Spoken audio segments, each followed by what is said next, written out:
سڵاتان لێ بێم کاتتان باش بەرنامە ڕۆماڵی هەفتەتان پێشکەش دەکەم. هەفتەی ڕابردوو شاندێکی باڵا بە سەرۆکایەتی بەڕێز مەسرور بارزانی سەرۆکی حکوومەتی هەرێم گەیشتە ویلایەتە یەکگرتووەکانی ئەمریکا و لەگەڵ دوو کۆمپانیای گەورەی ئەمریکی ڕێکەوتنامەی وزەیان واژۆ کرد. لە دوای ڕێکەوتنەکە بەڕێز سەرۆکی حکوومەت ڕایگەیاند کە ئەمە قۆناغ و دەستپێکێکی گرنگە بۆ بژانەوەی کەرتی ئابووری ئێمە. لەمە دوواچی دیکە پەیوەندیەکان پەیوەندی سەربازی نابن بەڵکو پەیوەندی ئابووریش دەبن. لە دوای ئەم ڕێکەوتنە کاریگەری و لایەنە ئەرێنیەکانی چی دەبێت لەسەر ژیانی خەڵکی و بەتایبەتی ئەوەی کە پەیوەندیدارە بە کارەبای 24 کاتژمێری. ئەم ڕێکەوتنە دەکاتە ئەوەی کە دۆخی هاوڵاتیان لە ڕووی موچە لە ڕووی بژێوی ژیان بچێتە قۆناغێکی دیکەوە. هەموو ئەمانە و کۆمەڵی بابەتی دیکە سەبارەت بە وردەکاری ڕێکەوتنەکە دەکەمە تەوەر و وەڵامی زیاتر لە کەژان محەممەد ئەندامی خولی شەشەمی پەرلەمانی کوردستان وەردەگرم. کەژان خان سپاس بۆم دەرفەتە بەخێبی. ئەگەر لەو خاڵەوە دەست پێ بکەم بە دەرەوەی لە میدیا و تۆڕە کۆمەڵایەتەکان و ئاستی حکوومەت و وەزارەتەکان دەربارەی ئەم ڕێکەوتنە گفتوگوی لەبارەوە کرا. گرنگی و لوبی ئەم ڕێکەوتنە لە چیدایە بۆ کەرتی وزەی ئێمە؟ دەستی ئەوی بەڕێز خۆش بێت تەبعاً بە خۆشحاڵیەوە قیادەی هەرێمی کوردستان و لەسەر هەمووشیانەوە سەرۆکی حکوومەتی هەرێمی کوردستان بە بەردەوامی هەم لە کابینەی پێشوە و هەم لە ئێساکە بەرەو ئەواچین کە کابینەی دەی حکوومەتی هەرێمی کوردستان دووبارە دەست بە کارەکانی کات بە سەرۆکاتی ڕێزدار کاک مەسرور بارزانی هەوڵی ئەوایەت کە بەدەر لە جێبەجێکردنی پرۆژەی بنیادنە لەناو هەرێمی کوردستانە لە ڕێی ئەو دیپلۆماسیەتی هەرێمی کوردستان یاخود بڵێ پارە دیپلۆماسیەتی هەرێمی کوردستان لەسەر ئاستە جیاوازەکان هەم لەسەر ئاستی ئیقلیمی دەوڵەتە ئیقلیمی کانس ڕۆژهەڵاتی ناوەڕاست هەم لەسەر ئاستی ئەوروپا و ئەمریکا و وڵات و قارەکانی تر کە بە بەردەوامی دیپلۆماسیەتێک پەیڕەو بکات کە لە ڕێی هێزی نەرمەوە بتوانین ئێمە بگەین بە دەستکەوتەکانمان بە تایبەتی تریش کە ئێستا سەردەمێکی نوێیە و ڕۆژهەڵاتێکی نوێی بەخۆیەوە بینیوە وەک لەوەی کە پێشتر هەبوو. ئەو عقوداتان ئابوووریانەی کە ئێستا ئەنجامەدرێت لەسەر ئاستی دەوڵەتە ئەقلیمیەکان و لەسەر ئاستی دەوڵەتە ئەوروپی ئەمریکیەکان زۆر زیاتر کاریگەرترە وەک لەوەی کە پێشتر لە ڕێی دیپلۆماسیەتێکی تەنیا دۆستایەتی و هەواڵینە و لێک تێگەیشتنەکان لە بینی وڵاتەکانە جێبەجێ ئەکرا. ئەم ڕێکەوتنە کە لەگەڵ دوو گەورەترین کۆمپانیەکانی وەبەرهێنان لە بواری وزەیە کە لەگەڵ هەرێمە با بڵێم ئەم ڕێکەوتنیان واژوو کردووە ئەتوانین بڵین بەرگێکی نوێی بە پەیوەندیەکانی هەرێمی کوردستان لەگەڵ ئەمریکا پۆشی ئەویش ئەوەی کە پێشتر دیپلۆماسیەتی هەرێمی کوردستان و پەیوەندیەکانی هەرێم وەکو حکوومەت لەگەڵ وڵاتی ئەمریکا یاخود بڵێ لەگەڵ تەنانە سێکتەرە جیاوازەکانی ئەمریکاش لە ڕووی زیاتر با بڵێم هێزەکانی ڕوبەڕووبوونەوەی تیرۆر بوو لە هەمان کاتە دەعمی ئەمریکا بوو یاخود باڵی هاوپەیمانانیش بوو لە سەر و هەمیانەوە بە قیادی ویلایەتە یەکگرتووەکانی ئەمریکا بۆ هێزەکانی پێشمەرگە بۆ ڕوبەڕووبوونەوەی تیرۆر لە هەمان کاتە زیاتر فۆرمێکی سەربازی و سیاسی کەواتە کەژاخانەوەکەم بە پرسیار گۆڕینی شێوازی فۆرمی پەیوەندەکانی ئێمە لەگەڵ ویلایەتە یەکگرتووەکانی ئەمریکا لەم تەوقیدا بۆچی دەگەڕێتەوە؟ بۆ ئەوە گەڕێتەوە کە سیاسەتی ئێستای ویلایەتە یەکگرتووەکانی ئەمریکا و بە سەرۆکایەتی ترامپ زیاتر تەرکیزی لەسەر ئابووریا و زایدن ئێمە ئەزانین کە با بڵێم ئەتوانی ناوینی خەلال ئەتوانی ناوینی بەوەی کاڵ و کورچێک لە پەیوەندیەکانە هەیە ئەویش ئەوەیە کە نەک تەنیا لەگەڵ ئەمریکا لەگەڵ زۆرێک لە وڵاتەکانی تر ئەویش ئەوەیە کە پەیوەندیەکان زیاتر پەیوەندیەکی سەڵحی ناوەندیە وەک لەوەی پەیوەندیەکی دوورمەودای استراتیژی بێت ئەویش بۆ ئەوە گەڕێتەوە کە لەسەر بەژۆندی هاوبەش پێشتر بنیاد نەنراوە یاخود ڕێگر بووە لەمە ئەتوانی بڵێ ئەو سەردەمە بەو شێوەیە بووە بەنمونە پێ بڵم ئێمە کاتێک کە ئازادی عێراق کرا لەو سەردەمەیە پێویست بوو هەرێمی کوردستان دەوری خۆی ببینێت لە سەقامگیری عێراق لە ناو عێراقێکی فیدراڵە هەرێم بتوانێت بەشێک بێت لەو پرۆسەی کە بەرنامەی کە هەم ئەمریکا و هەم وڵاتانی تریش بۆ عێراق هەیان بوو هەم عێراقش کە خۆی بەرنامەی بۆ خۆی دائەنا و دای ئەڕشتەوە بە دڵنیاییەوە بە هاوبەشی هەرێمی کوردستان و قیادەی هەرێمی کوردستان ئەوە بوو کە چۆن بتوانرێت هەموو پێکهاتە سیاسی کۆمەڵایەتیە و ئاینە جیاوازەکان لە ناو عێراقێکی فیدراڵە بژین ژیان بکەن. بەڵام ئێستا سەردەمەکە سەردەمێکی ڕێگەیەکی جیاوازە ئێمە ئەبینین کە ئێستا سووریایەکی نوێ هەیە ئەبینین کە لە ڕۆژهەڵاتی ناوەڕاست شەڕی غەزە و ئیسرائیل گەشتۆتە لووتکە ئەبینی کە پرۆسی ئاشتی کە کەم کەسە وقوع ئەکرد لە تورکیا بچێتە بواری جێبەجێکردنەوە چۆتە بواری جێبەجێکردنەوە پەک چەکی داناوە و ئەتوانی بڵێ کە ئێستا تەعاملکردنی ویلایەتە یەکگرتووەکانی ئەمریکا لەگەڵ وڵاتانی ڕۆژهەڵاتی ناوەڕاست و کەندە و بە جۆرێکی ترا زیاتر ئەوەی کە کابینەی ترامپ تەرکیزی لەسەرەتی ئەچێتە بواری ئابوووریەوە لە هەمان کاتشە ئەو فۆرم و شێوازی ئیدارەی ترامپ بۆ بابەتی ئابووری لەگەڵ ئەو تێگەشتنە ئابووری یەک دەگرێتەوە کە ئێستا ڕوویای سەرۆک وەزیران مەسرور بارزانی هەیەی بۆ برەودانی ژێرخانی وزە لە هەرێم بەڵێ بەدڵنیاییەوە لەبەرەوەی کاتێک ئێمە تەرکیزەکەی لەسەر ئەو بستەنیا گەربین سەری ئەو دوو عەقدەکەین کە لە چەند ڕۆژی ڕابردوو واژوو کرا ئەبینی کە بە بڕی 100 میلیارد دلار ئەم عەقدانە خراوتە بواری جێبەجێکردنەوە ئەمە تەنها بۆ سوودی نیە بۆ هەرێمی کوردستان بەڵکو بۆ عێراقیش لە هەمان کاتیشا بۆ وڵاتانی ئەوروپا سوودی هەیە لەبەرەوەی کە ئێمە بینین بە حکمی ئەو شەڕ و گرژیەی کە لە بینی رووسیا و ئۆکرانیا دروست بووە کێشە کەوتۆتە ناو وەبەرهێنانی کەرتی غاز یاخود بڵێ نەقس لە کەرتی غاز هەیە لە وڵاتە ئەوروپیەکان و ئەمریکا ئەما بێتە دەرگایە هەرێمی کوردستان کە هاوکاری نەکتەنیا ئەمریکا بەڵکو وڵاتانی ئەوروپاش کات بۆ پڕکردنەوەی ئەو کورتێنانی غازی کە هەیەە لە هەمان کاتیشا بیرمان نەچێتەوە ڕاستە چەندین لێدوانی جیاوازی ببێت تێگەیشتن لە عەمقی ڕێکەوتنەکان لە لە بەڵێن لە ناو کاربەسانی عێراقا ڕوویا دەرباری ئەم ڕێکەوتنە لە کاتێکا کە ئەگەر وردەکاری ڕێکەوتنەکە بخرێتە بەردەستی هەر کەسێک ئەبینێت کە بۆ عێراق دوو ئەوە سوودی باشە من دێمە سەر ئەوەی کە هەڵوێستی فەرمی عێراق لەم بارەیەوە کە لە پێشتر نەرێنی بوو ئێستا ئەرێنیە و دواتر کاریگەرێکی چی دەبێت لەسەر ڕێکەوتنە بەڵام پێشەوە پێم بڵێ خودی ئەم ڕێکەوتنە بۆ ئەوەندە کاردانە و کاریگەری لێکەوتەوە یعنی پێشتر ئەم دوو کۆمپانیایە ئەزمونێکی باشی کارکردنیان لە کێڵگەنەوتیەکانی ئێمەدا هەیە بەڵام هیچ کار بەندەی ئێستا لایەن ئیقلیمی و دەوڵەتی باسی لەم ڕێکەوتنە نەکردووە خودی کاتەکە وای کریا چی بوو یەک خودی کاتەکە لە کاتێکی زۆر حساسایە کە لە کاتێکی دروستە ئەتوانین وا بڵین بۆ هەرێمی کوردستان بۆ ئەم ڕێکەوتنە کاتەکەی زۆر دروستە یەک دووەمیشیان ئێمە ئەبینین کە پێشترم ئەسڵ ئەم کۆمپانیانە کە دەسەڵاتدارە جیاوازەکانی عێراق کۆمنتیان لەسەری هەبوو پێشتر لە ناو هەرێما ئیشیان کردووە ئەسڵ ڕێجسترێشنەکەی لە ناو هەرێمی لە ناو عێراقا لە ناو حکوومەتی عێراقا ڕێجستر کراوە ئەمە ئەومان پیشانەیەات کە لەوە ئەچێت ئەم ڕێکەوتنە و بەدڵنیاییشەوە لە مەسلحەتی بەشێک لە میلیشیاکانی یابێت لە خۆ بڵێن لە مەسلحەتی بەشێک لە ئەو دەوڵەتانی یابێت کە لەسەر داهاتی عێراقەژین و بە بەردەوامی عێراقیان کردوتە منبعی بەقوتکردنی خۆیان عێراق بەکار ئەهێنن عێراق بە هەموو بە هەرێمی کوردستانیشەوە ئەمە وای کردووە کە مەسلحەتی ئەم وڵاتە یاخود ئەم وڵاتانە و بە تایبەتیش ئێران بچێتە قاڵبێکی یاخود بڵێ مەترسیەوە بۆیە کاردانەوەیەکی بێ خوێندنەوە یاخود بێ ئەوەی کە بچنە ناو کڕۆکی بابەتەکانەوە لە لایەن دەسەڵاتدارانی عێراقەوە بەرامبەر ئەم ڕێکەوتنە ڕوویای بەڵام لە کاتێکا زانێن عێراق بۆی دەچێتە سەر بەڵام ویستم ئەوەی جەنابە بڵام لەبەر ئەوەی کە بینیان حکوومەتی ئەمریکا زۆر جددیە لەسەر ئەم ڕێکەوتنە ئەم ڕێکەوتنە تەنیا لە بینی کۆمپانیایەک هەرێمی کوردستانە نەبووە بەڵکو لە بینی حکوومەتی ئەمریکا و هەرێمی کوردستان زیاتر تەعاملی لەسەر ئەکرێت با ڕێکەوتنەکە لە بینی کۆمپانیایەک و هەرێمی کوردستانی شابوو بێت سەپۆرتی وەزارەتی وزەی ئەمریکای لە پشتە سەپۆرتی دەسەڵاتدارانی ئەمریکای لە پشتە بۆیە پاشگەزبوونەوەیکی پێوەدیار بوو ڕاستە خۆ لە سپیچەکانی خۆیان پاشگەزبوونەوە ئێمە مکۆڕی ببوورەکە ژەغا مکۆڕی ئەمریکا لەسەر جۆری ڕێکەوتنەکە و شێوازی ڕێکەوتنەکە ئەم ڕەتفعلەی لە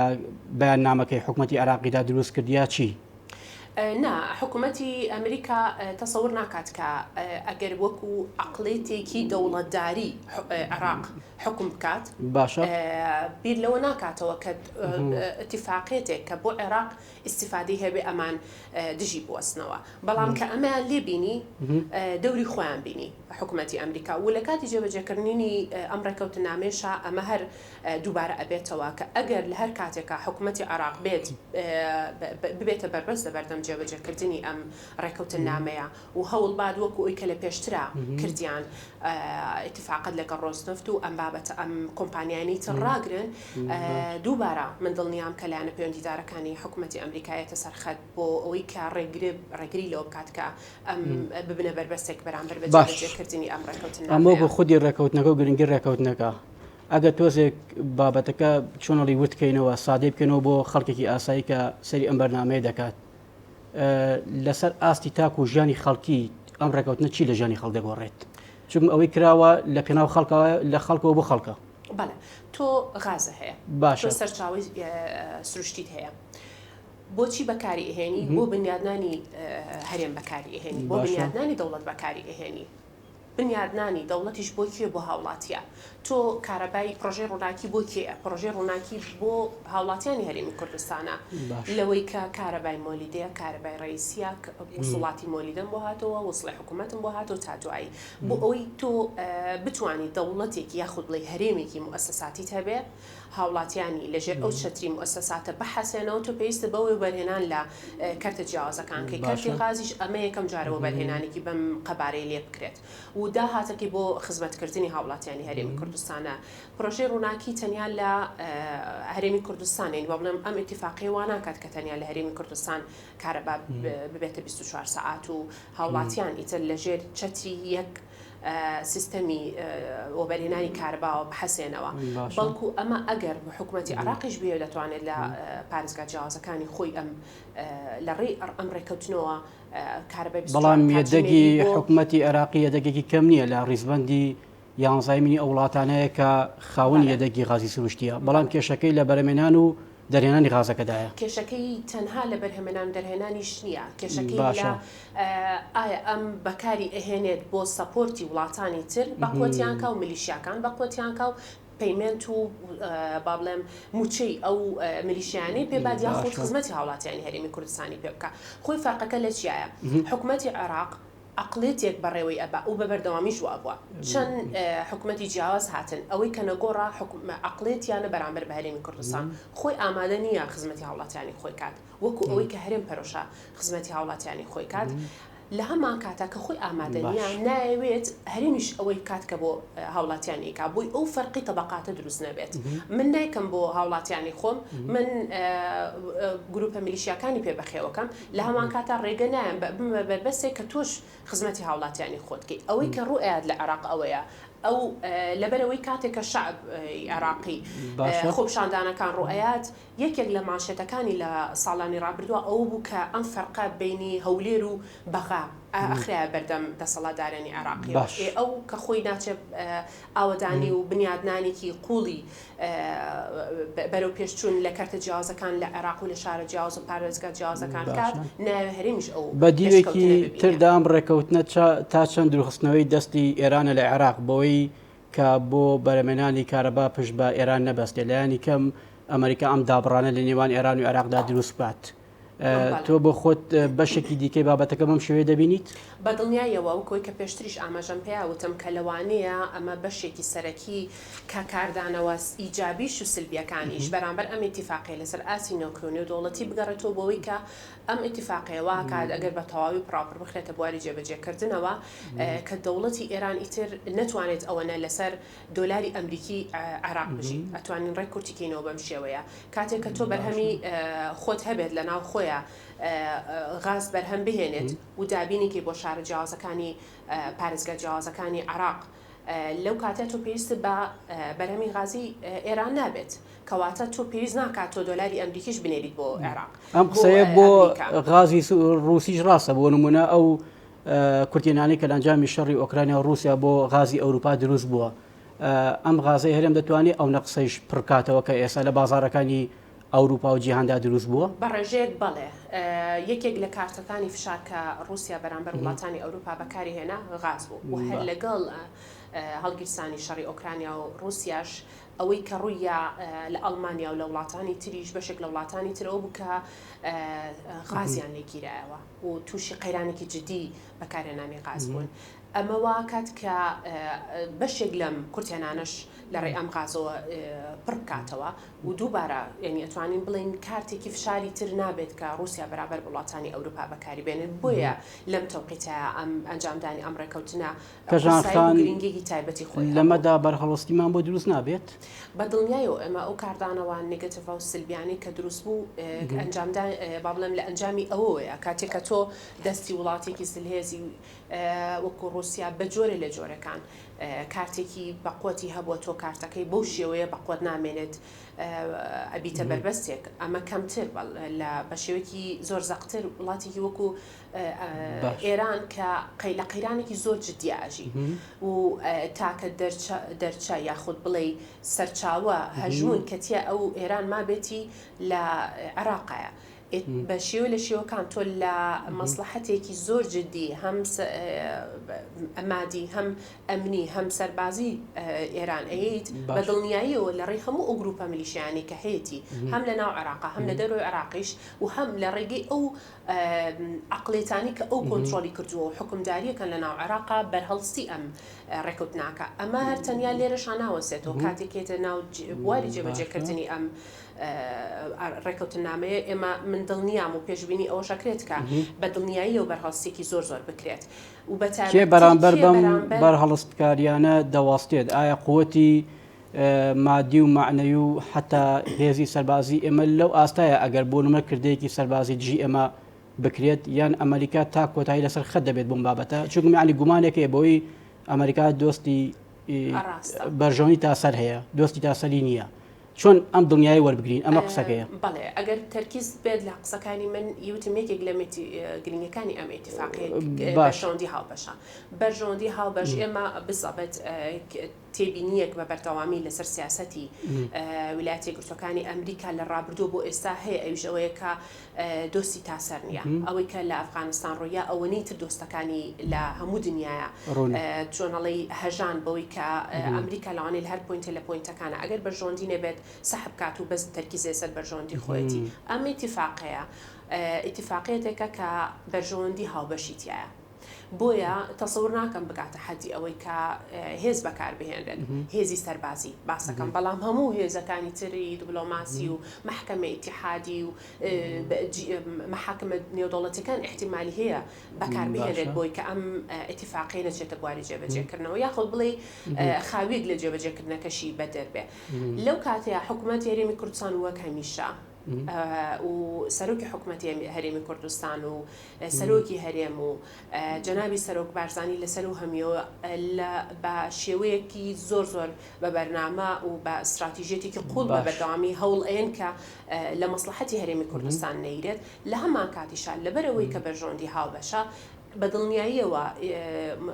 مؤسساتە جیاوازەکانی حکوومەتی ئەمریکا و نەکتەنها ئەوان لەواچێت وڵاتانی تریش بێتە سەرخەتاوک و هەوڵ بێت بخڕۆن بە تەواوی بواری کەواتە بۆ ئیدامەدان و بەردەوامبوونی ئەم هاوبەشێ لەگەڵ ئەمریکا پێویستە سەرکردایەتی سیاسی کورد چۆن بیر بکاتەوە چۆن بڕیار بات چۆن هەنگاو بنێت طبعا بە خۆشحاڵیەوە ئەم وەفدەی کە ئێستا لە واشنگتنن و چەندین دیداری زۆر باشیان لە ئاستی جیاواز لەگەڵ حکوومەتی ئەمریکایە کرد تەنیا ڕاستە قیادەکەی کە جەنابی کاک مەسرور بارزانیە سەرۆکی حکوومەتی هەرێمی کوردستان بەڵام لە ناو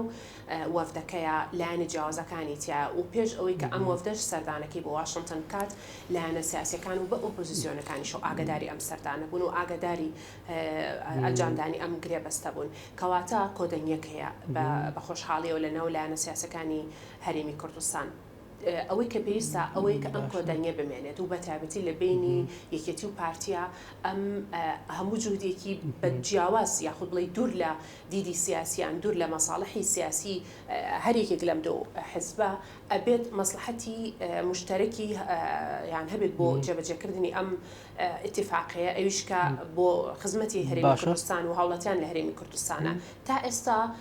کۆدەنیەکی زۆر باشەیە لە ناو پارتە سیاسیەکان و بۆ ئۆپۆزیسیۆنەکانیشەوە چونکە هەمووی ئەزانێت کە ئەمە لە مەسلحەتی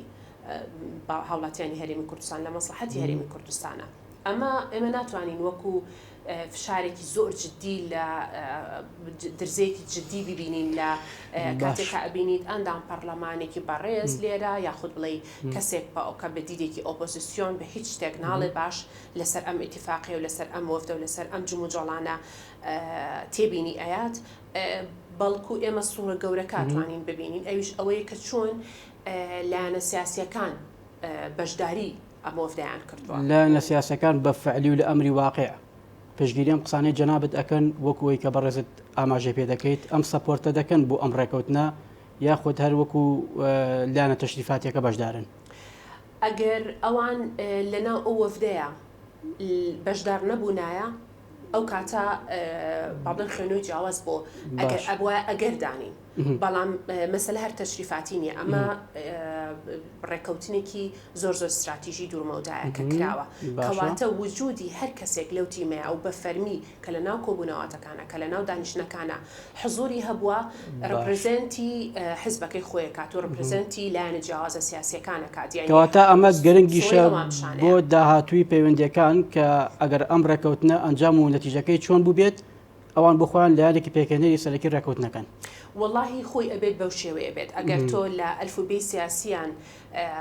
قسە بکەین ئەبێ بەم شێوەیە بێت ئەگەر لە ناو کللتوری سیاست هێرێمی کوردستان قسە بکەین ئەبێ بەم شێوەیە بێت بەڵام ئێمە زۆر جاریش بینیمانە بەداخەوە لایەنی سیاسی هێن لە مۆرکردنی ئیمزاکردنی ئیتیفاقێتێک هەبووە و لە ئەلف و تایەتیایە بەشدار بووە بەڵام لە کاتێکا کە بربەستێک دروست بۆ بۆ جێبەجێکردنی ئەو ئیتیفاقیە دەورێکی زۆر سلبی بینیوە یاخود خۆی بێبەری کردووە لەم ئیتیفاقیە تەمە ناکەین کە ئەوەی لە ڕابردووە لە کاتی جیاوازە ڕوویاوە لەم ئیتیفاقیە ڕوونەیە خۆ بڵێ لە داهاتووە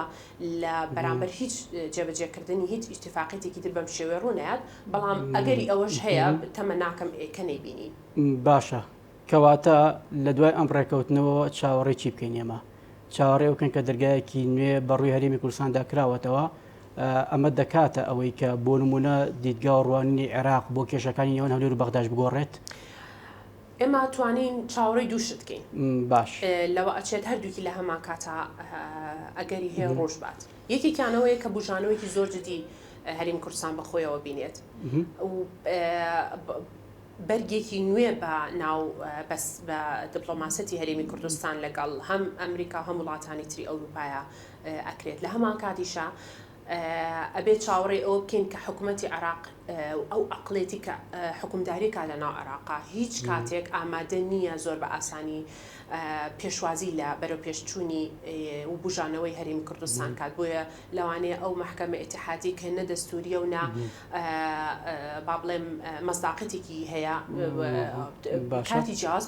بەرامبەر هەرێمی کوردستان بەڵام محکەمەیە خۆی لە ڕووی دەستوری و سەلماندوێتی کە ئەم گرێبەستانە گرێبەستی یاسایی و فعلین و هیچ کێشێکیان نییە بەڵێ بەدڵنیاییەوە بە هەموو هەنگاوەکانی هەرێمی کوردستان و بەتابەتیش لە ئیمزاکردنی ئەم ئیتیفاقیەیە لە چوارچێوەی دەستوری عێراقا بووە یعنی هیچ هەنگاوێکی نادەستوری پێوە نەبووە ئەم ڕێکەوتنە لێ خاڵە پێم بڵێ کاریگەری و دەوری چی دەبێت بۆ دووبارە هەناردەکردنەوەی نەوتی هەرێم ئەگەر ببینیت ئێمە زیاتر لە 2 ساڵە هەناردەکردنی نەوت ڕاوەستاوە ئەمە نەک تەنیا هەرێمی کوردستان و هاوڵاتیانی و تاک بەتاکی هەرێمی کوردستان زەرمەند بە بەڵکو دەوڵەتێکی وەکو دەوڵەتی عێراقیش زەرمەند بە بەڵام عێراق هەروەکی کە پێشتر ئاماژان پێ ئامادەیە هەموو زەرەرەکان لەسەر خۆی حساب کات بەس لە پێناوی ئەوەی هەرێمی کوردستان بژانەوە بەخۆی چی ڕێگرە بەڵێ چی ڕێگرە لە هەناردەکردنەوەی دووبارەی ئەم نەوتە تەسەورەکەم ئەوەی کە ئەم ئیتیفاقیەکە بخرێتە بواری جێبەجێکردنەوە بە تەواوی و ئەوەی پرۆسی ئاشتیوا لە تورکیا بە تەواوی چێتە بواری جێبەجێکردنەوە و نێوەندگیرێکی زۆر جدی هەیە و بە شێوەی جیاواز لە ستیتمنتی جیاوازە ویلایەتە یەکگرتووەکانی ئەمریکا سەپۆرتی هەناردەکردنی نەوتی کردووە ئەگەر بەرنامەیەکی جدی هەبێت هەرچەنە ئێمە لە بەردەم هەڵبژاردنێکی تری عێراقین کە دووبارە شتەکان دەچێتەوە ناو گرژێکی جدی بەخۆیە بینێت بە حکمی پرۆسی هەڵبژاردن لەلایەن حکوومەتی عێراق و لەلایەن لایەنە جیاوازەکان و ئەحزابە جیاوازەکانەوە چونکە بەداخەوە لە خوار و یاخود بڵێ لە دەوڵەتی عێراق لە کاتی هەڵبژاردنەکانە کێ دژی حکوومەتی هەرێمی کوردستان بێت کێ دژی پارتی بێت و کێ دژی مەساڵحی هاوڵاتیانی هەرێمی کوردستان بێت دەنگ زیاتر بەدەستەهێنێت احتیمالی هەیە کە ئەمە وابکات دووبارە هەناردەکردنی نەوت دوا بکەوێتەوە ئایا بۆ دوای هەڵبژاردنەکانە یاخود بڵین کورسیەکی زۆر بەخۆی ببینێت یا تاوکو بچێت ئەم ڕێکەوتنە لە هیچ گۆشەیەکدا خزمەت بەم قەزەیە دەکات ئەم ڕێکەوتنە بە دڵنیاییەوە کاتێککە تۆ ییت لە بواری غازاتۆ و بەرهێنانەکەی کەواتە ئەما بێتە کارتێکی تریش دەرگایەکی تر بۆی کە و بەرهێنانی نەوتیش دووبارە بچێتەوە جموجۆڵ و بچێتەوە بواری جێبەجێکردن بەڵێ بە دڵنیاییەوە باشە ئەگەر کۆی قسەکانە چڕکەیتەوە بۆم پشگیریەکانی ئەمریکا بۆ ئێمە سیاسی یا ئابووری هەردووکێتی چونکە تۆ کاتێک کە تۆ مەساڵحی سیاسیت لە ئابووریت لە ناو شوێنێکە هەبێت کەواتە تۆ بێت سیاسیان تۆ هەوڵ بی و سەربازیان تۆ هەوڵ بی پێگێکی بەقوتە هەبێت ئێمە ئەبینین کە گەورەترین کۆنسڵخانەی ئەمریکا لە ناو هەولێرە ئاکرێتەوە ئەگەر ئەمریکا بەرنمەیەکی دوورمەدەی لە ناو ڕۆژهەڵاتی ناوەڕاستە هەبێت پێویستی بە پاڵپشتی و پشگیری هەرێمی کوردستان هەیە بۆ ئەمەش پێویستی بەوەیە کە مەساڵحی خۆی لە ناو هەرێمی کوردستانە بپارێزێت بۆ ئەمە پێویستی بەوەیە کە لە ڕووی سەربازیەوە لە ڕووی سیاسیەوە لە پارێزگاری لە مەساڵحە ئابوووریەکانی کات لە ناو هەرێمە کەواتە تقریبەن وەکو زنجیرەیەکی هەنگاوەکانی بە دوای یەکایە کە تۆ مەساڵحی ئابووری کە لە ناو هەرێما هەیە و ئەتوانی بڵیت لەم مەنتیقەیە دۆستێکی زۆر زۆر نیەت پاکی ئەمریکا هەرێمی کوردستانە و حکوومەتی هەرێمی کوردستانە و بزات کووردە ینی کەواتە بۆ ئەوەی کە بتوانێت مەساڵحی خۆی یاخود بڵین ئەو بەرنامانی لە ناو ڕۆژهەڵاتی ناوەڕاستە هەیەی بیخاتە بواری جێبەجێکردن و پێویستی بە سەپۆرتی کورد هەیە دوایین پرسیار بە هێندەی ئەو سوود و قازانجەی جاچێ سیاسی بێ ئابووری کە گەاندومانە بە وڵاتانی ئەوروپا و بە تایبەتی ئەمریکا بە هێندەی ئەوە سوود و قازانجی ئەومان وەرگتو بۆ خۆمان ناتوانانی لە تای تەرازوی کاتانی بەڵام بەڕێژەی بەڵام بەڵێ لەبەرەوەی کە ئێمە پێش ئازادی عێراق ئێمە بە سەپۆرتی وڵاتانی ئەوروپا و ویلایەتە یەکگرتووەکانی ئەمریکا ئێمە توانیمان هەرێمێکی سەر بە خۆمان هەبێت لە هەمان کاتە لە دوای ئازادی عێراق ڕاستە کورد دەورێکی هەمیشە دەورێکی زۆر زۆر ئیجابی بینیوە بۆ ئاشتەوایی لە مانتیقەیە و بۆ ئاوادانکردنەوە لە عێراق هەم بۆ ئازادی عێراق لە دوای ئازادی عێراقیش بەڵام لە هەمان کاتیشا ئێمە بیرمان نەچێتەوە کە ڕاگررتنی شەڕی ناوخۆش ویلایەتی یەکگرتووەکانی ئەمریکا و حکوومەتی ئەمریکا دەستێکی باڵای هەبوو کەواتە ئێمە بەڵێ خزمەتی بەرنامەی دیموکراسیمان کردووە خزمەتی ئاشتەواییمان کردووە خزمەتی پێکەوە ژیانمان کردووە بەڵام لە هەمان کاتیشا سەپۆرتێکی جدی و بەردەوامی وڵاتە ئەوروپەکانمان هەبوو و زایدەن ئەمریکاش با بڵێن بە سەرۆکایەتی ئێمریکا ئێمە بیرمان نەچێتەوە لە کاتی شەڕی داعش سەپۆرتێکی زۆر جدی جیاوازی سەربازی و ئەمنی و ڕاهێنانی هێزەکانی پێشمەرگە لازە تا ئێستاشی لەگەڵا بێت لەلایەن هاوپەیمانەکانەوە کە بە بەردەوامی سەپۆرتی هێزەکانی پێشمەرگە ئەکرێت ئەمە دەعمێکی جدی بۆ ئێمە ڕاستە ئێمە لە جیاتی دنیا لە جیاتی هەموو جیهان شەڕی تیرۆرمان کردووە بەڵام بەبێ سەپۆرتی ئەوانیش ئیشەکەی شێکی مەحاڵە بوو یاخود بڵێ بەرەنگاربوونەوە کە بەرەنگاربوونەوەیکی مەحاڵ بۆیە بەڵێ بەڵام ئێمە چاوەڕێی زیاتر لە هەموو لایەکەکەین لەبەرەوەی کورد بە نیەتێکی زۆر پاک و بە دڵێکی زۆر فراوان و بە گیانێکی زۆر لە خۆبوردا بە بەردەوامی هەوڵی ئاشتەوایی لە مانتیقەکە کەمتر لە نیو خولە گوڵامەکەم بیتەوە سپاس دەکەم هاوڵاتی کەی نەتیجە و دەرەنجامی هەموو ئەم کارە باشانە دەبینێت ئەمە بەس ئەم ئیتفاقیە ناتوانانی کاتێکی تهدیدی بۆ دانی لەبەر ئەم هۆکارانەی کە بە جەنابتم بوون بەڵام ئێمە پێش بەڵام سەرەتای دەستی پێ کردووە بەڵێ بەڵام پێش ئەوی ئەم ئیتفاقیەش بێت ئێمە یەکێک لە خاڵەکانی کە ڕامانگەیان ئەوەیە پرۆژەی وەکو حکوومەتی هەرێمی کوردستان پرۆژەی ڕووناکیە کە ئەم ئیتفاقیە بێتە هەنگاوێکی زۆر جدی بۆ جێبەجێکردنی ئەم پرۆژەیە کە وا بڕیارە لە ماوەی کەمتر لەم ساڵە تەواو بێت هەموو هەرێمی کوردستان بگرێتەوە بۆیە بەڵێ لە ئێستاوە هاوڵاتیانی هەرێمی کوردستان دەرئەنجام یاخود بڵێ بەرەکەتی ئەم ئیتفاقی بینیوە زۆر سپاس بۆ بەڕێز کەژان محەممەد ئەندامی خولی شەشەمی پەرلەمانی کوردستان سپاس بۆ ئەم دەرفەتە دووبارە بەخێر بێت زۆر سپاس دەکەم دەستی ئێوە خۆش بێت زۆر سپاس بینەرانی بەڕێز و خۆشەویست ساتەوەرێکی دیکە بەرنامەیەکی دیکە شاد و بەختەوە